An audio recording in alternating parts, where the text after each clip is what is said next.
Hurricanes Humberto and Imelda are churning in the Atlantic Ocean. The storms have not made landfall, but its outer bands are destroying homes along North Carolina's coast. Take a look at this new video tonight from the Outer Banks showing just that. The strong winds and flooding caused at least 5 homes to collapse.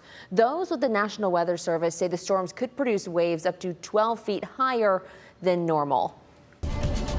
Chris, I feel like it's deja vu. We had video like that a couple of months ago. Same kind of thing that rolled through there. So now Chief Meteorologist Chris Vickers joining us here in front of the map. And we've been keeping a close eye. You guys have been keeping a close eye on these bad boys for days. But let's talk about where these storms are right now and where they're headed. You know, Jeff, very good point. Fortunately, these are all both well off the Atlantic, but I do want to show you the size of these storms. And you can kind of take a look at these big weather maps here. Here is Humberto, still was a major Category 5 hurricane. That was about 48 hours ago. Now it's weakened to a Category 1 storm, but the one that has a slightly bigger impact, this is now a Category 1 hurricane. Imelda, winds 85 miles per hour. That too is going to be zipping off the East Coast.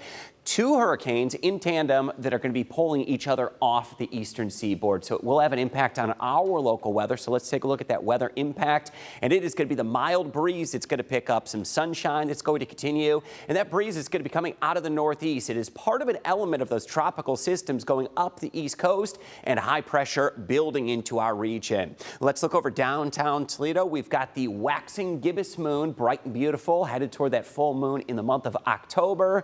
And by the time you wake up in the morning, it is already going to be the first morning in October. Lower 60s, northeast winds at 7 miles per hour. So that breeze is going to be a factor again by the time we reach tomorrow afternoon. We have many areas falling back into the 50s. How about Ottawa, 59, 57 in Wauseon, 63 over toward Fremont, matching that in Tiffin, and 62 degrees in Toledo. We have dry conditions right now and just a splash of fall color that's beginning to show up. If you noticed it, just a few of the leaves beginning to change. We are very far from that peak fall color season, which typically occurs the 3rd to 4th week in October. They're getting more vibrant color up into the UP, where they could have a tremendous fall color season. Reason ours is going to be a little bit more muted. Probably guessed it, the drought that's occurring across northwest Ohio and much of lower Michigan. Now, with that data still showing, we're going to get an update later this week, but much of the area is plunged into severe drought. So here's a couple stats on that one. Over 2 inches of rain. That is all we've seen in Toledo since August 1st. That deficit is now approaching 4 inches below average. And here's the data that was just updated today. We would need 6 inches of rain in the next 30 days to actually end the drought. The chance of that happening, almost nil, that we would get that much rain in such a short amount of time. Weather impact into Wednesday, it's going to be dry and breezy, lots of sunshine for Thursday.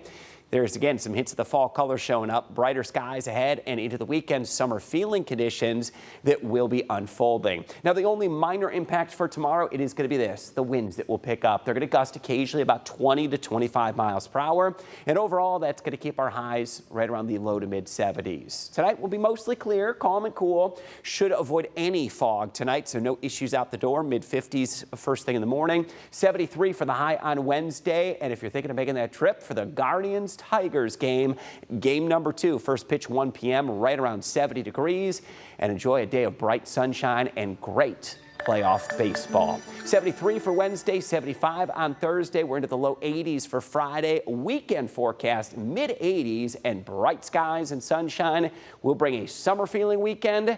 The next chance of rain is until Tuesday of next week.